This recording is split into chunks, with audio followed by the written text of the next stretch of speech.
تازه ملا هیبت الله ولي او څنګه د پاکستان په نفع اعلان وکړ او نور تازه خبرونه هم دلته راسره کتلی شئ. سلام ستړي مه شئ، وخت مو بخیر. پوره جزئیات په پښتو پلس کې راسره وګورئ. پښتو پلس تل ستاسو په چوپړ کې. د زوایا نیوز د معلوماتو پر اساس د ملا هیبت الله په نوم د طالبانو مشر خپلو ټولو جنګیالیو ته سپارښتنه کړې ده چې له دې وروسته د پاکستان خلاف دریځ ونه نیسي، ځکه په وینا یې د اړیکو د لا خرابېدو لامل کیږي. پولټیکو ورځپاڼې په خپل وروستي مطلب کې ویلي واشنګټن د افغان میرمنو په اړه د طالبانو د وروستیو پریکړو غبرګون کې پلان لري چې د دې ډلې مشران مجازات کړي. پولټیکو زیاته کړې چې د امریکا په مجازات کې به پر طالب مشرانو بندیزونه، د بشري مرستو راکمول او ځینې نور موارد شامل وي. سرچینې زوایا نیوز ته وویل چې د ننګرهار دره نور ولسوالۍ په شمیل سیمه کې تیره شپه د طالبانو او داعشیانو ترمنځ درنه جګړه شوې ده. د سرچینو په خبره دواړو خواو ته تلفات اوښتي، خو دقیق شمېر نه دی معلوم. د ژغورنې نړیوالې کمیټې IRC ویلي د طالبانو له لوري په مؤسساتو کې د میرمنو د کار کولو له بندیز وروسته یې افغانستان کې خپل فعالیتونه درولي دي. د یادو کمیټې په وینا د میرمنو له ګډون پرته نشي کولی ټولو افغانانو ته په سم ډول خپلې مرستې ورسوي. سیمه ییزې سرچینې وایي د بدخشان ولایت په یاوان ولسوالۍ کې د سرو زرو یو کان غر ښویدلی چې له امله یې 15 کسان تر خاورو لاندې شوي دي.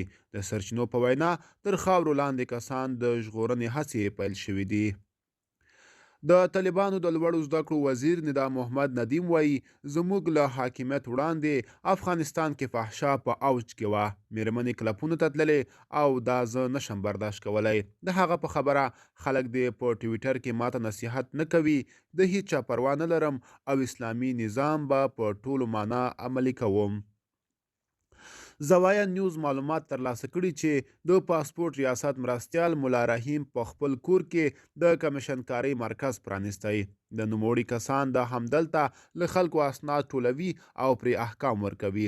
پاسپورت ریاست اوس هم د دوه ډوله خلکو پر مخ پرانیستی، طالبان او رشوت ورکوونکي تخنیکي ستونزه هسې یو بهانه ده. د پښتون ژغورنې غورځنګ مشر منظور پښتون باجوړ کې سترې ولسي غونډې ته ویلي د ټولو وسلوالو ګروپونو سبب پاکستاني جنرالان دي. هغه زیاته کړې چې د ولسي قوت پر مټ به د پښتو له دښمنانو سره مبارزه کوي. د پښتون په خبره پښتونخوا کې د ډالرو ګټلو جنگ دی او دا ډالر پاکستاني جنرالانو جیبونو ته ځي. د امریکا د ملي امنیت پخوانی سلاکار جان بولټن وایي طالبان ټولې نړۍ ته چل ورکړی او د دوحې تړون پر اساس یې خپله یوه ژمنه هم نه ده پوره کړې. د هغه په خبره د طالبانو له واکمنۍ راهیسې ډیری پخواني دولتي کارکوونکي او نظامیان له ګواښ سره مخ دي چې باید له دغه هیواده وایستل شي. د اوبو کمښت له امله د هلمند او کندهار ولایتونو برېښنا پرې شوې ده. د هلمند ولایت په کجکي بند کې د اوبو کمښت له امله د هلمند او کندهار ولایتونو برېښنا پرې شوې ده. د هلمند د اطلاعاتو او فرهنګ ریاست مرستیال مولوي محمد قاسم ریاض وایي چې د هلمند په کجکي بند کې د اوبو کموالي له امله چارواکو پریکړه وکړه چې پر هلمند او کندهار ولایتونو برېښنا بنده کړي. خو هغه ویل کله چې اوبو په بند کې زیاتې شي بیرته به برېښنا په عادي ډول هلمند او کندهار ته ورکول شي. د کجکي بند د 151 میګاوټو برېښنا تولید وړتیا لري. دغه بند برېښنا د کندهار ولایت مرکز او ځینو سیمو او دغه راز د هلمند مرکز او سنگین موسی کلا او کجکي ولسوالیو ته ورکول کېده. دا په داسې حال کې ده چې د وچکالۍ له امله د هېواد په نورو ولایتونو کې هم خلک له ستونزو سره مخ دي. د ملګرو ملتونو له ماشومانو د ملاتړ صندوق یونیسف له لوري د نورستان په مرکز او ولسوالیو کې ماشومانو ته د زده کړو 300 سیمه ییز ټولګي جوړیږي.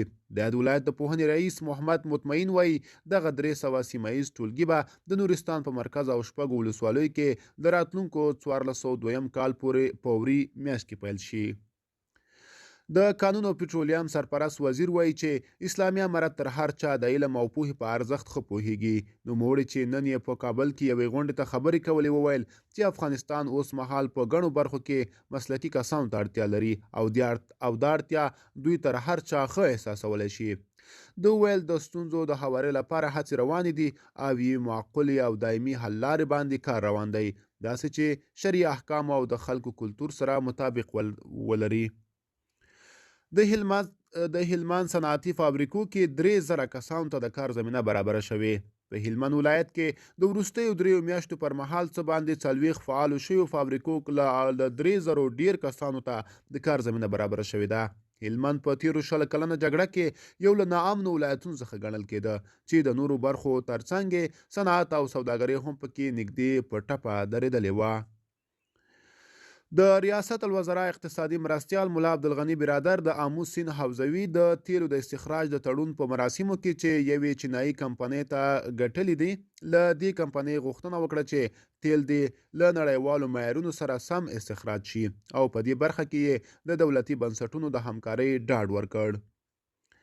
د افغانستان د کډوالو او راستنیدونکو چارو وزارت په اسلام آباد کې د کډوالو آتشي ته ویلي چې که په پاکستان کې د افغان بندیانو د بند موده پوره وي خو د نغدي جریمې او یا کرایې نه لرلو له امله بند پاتې وي، سملاسي دې د جریمې پیسې او ادا او د ترانسپورت زمینه دې ورته برابره کړي. سوداګرۍ خونه که ستونزه حل نشي د کراچۍ بندر به پر بدیل غور کوي.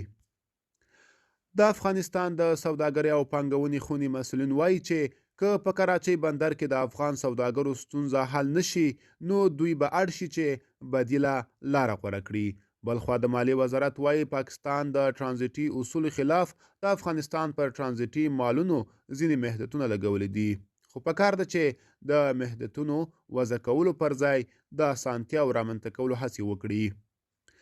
په دې وروستیو کې د پاکستان په کراچۍ بندر کې د افغان سوداګرو پر سوداګریزو مالونو بار سلګونه کانټینرونه ولاړ دي او دغه هیواد لخوا افغانستان ته د تګ اجازه نه ورکول کیږي.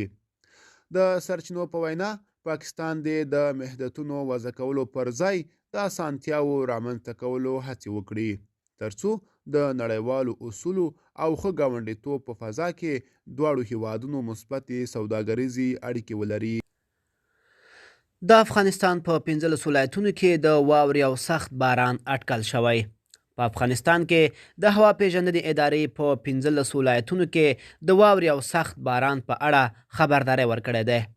د ادارې پرون جمعه په یوه اعلامیه کې ویلي چې شنبه او یکشنبه د واورې او باران د پیښېدو اټکل شوی. په اعلامیه کې د پکتیکا، خوست، پکتیا، لوګر، میدان وردګ، غزني، بامیان، غور، دایکنډي، ارزګان، زابل، کندهار، هلمند، فراه او بدخشان ولایتونو یاد شوي دي. په دې سربیره په کابل او ځینو نورو ولایتونو کې دا څو ورځې پرلپسې سړه هوا چلیږي. ملګرو دا به زمونږ چمتو شوي خبري ټولګه د لا ښکلي ویډیوګانو لپاره زموږ پښتو پلس چینل سره پاتې شئ. تر بیا ښه وخت ښې چارې.